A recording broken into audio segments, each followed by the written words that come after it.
যারা SLST pol science 11-12 পরীক্ষা দেবে তাদের উদ্দেশ্যে গ্রুপ সি আন্তর্জাতিক আইনের উপর একটি তার বিস্তারিত ঘটনা এবং তার সঙ্গে মক টেস্ট আমি একটা দিয়েছি।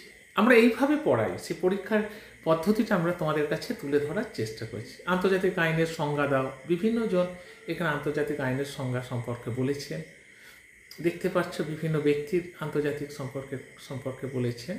আন্তর্জাতিক আইনকে দুটো ভাগে ভাগ করা যায়, একটা পাবলিক, একটা প্রাইভেট। তারপরে তো আন্তর্জাতিক আইনের সঙ্গে দেশীয় আইনের পার্থক্য কোথায় সেটা বলা আছে এখানে, দেখতে পাচ্ছ। সেটা একটু ভালো করে তোমরা দেখবে।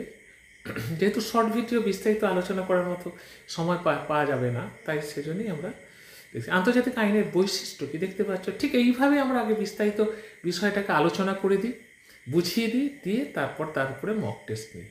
দেখো সবই দিচ্ছি, দেখো মক টেস্টটাও দেখতে পাবে। আন্তর্জাতিক আইনের বিভিন্ন বিষয়ে রাষ্ট্রের আচরণ কীরকম সেটাও দিয়েছি। এর আন্তর্জাতিক আইনের প্রধান বৈশিষ্ট্যগুলো কী কী সেগুলো আমরা এখানে আলোচনা করেছি, দেখেছ। আন্তর্জাতিক আইনের মহাকাশ আইন কি এটাও আমরা আলোচনা করেছি, দেখো দেখেছ।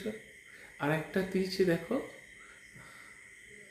এরপর হচ্ছে জেনেভা কনভেনশন অফ গণহত্যা কনভেনশন, এটা সম্পর্কে আমি বলেছি, দেখতে পাচ্ছ। প্রত্যেকটা গণহত্যা কনভেনশন যেটা, তারপর হচ্ছে সমুদ্র সংক্রান্ত আইন কনভেনশন, সেটা কি সেটাও আমি বলে গেছি, দেখতে পাচ্ছ।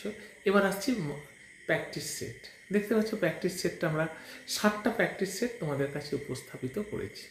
তোমরা এই প্র্যাকটিস সেটটা নিজেরা প্র্যাকটিস করবে যেখানে যেখানে নিজেরা পারবে না। আর এছাড়াও আমাদের এসটা মক টেস্ট দেওয়া আছে এখানে, সেখানে এই কিউআর কোডটা স্ক্যান করলে তোমরা আরও এসটা এই টপিকটার উপরেই পাবে। তাহলে দেখতে পাচ্ছ আমরা কত মক টেস্ট করাই ছেলে মেয়েদের। একটা টপিককে পুরো ডিটেলস দিই, তারপর তার উপরে এমসিকিউ প্র্যাকটিস সেট দিই এবং তারপরেও মক টেস্ট দিই, দেখতে পাচ্ছ। দেখলেই বুঝতে পারছো। এবং অ্যান্সার শিটও আমরা দিয়ে দিচ্ছি এখানে। যারা পড়তে চাও এখনও সময় আছে, তারা কিন্তু যোগাযোগ করতে পারো। অল্প টাকায় আমরা সঠিক পরিষেবা দিয়ে থাকি। তোমাদের সাফল্যই কিন্তু আমাদের চলার পাথেও।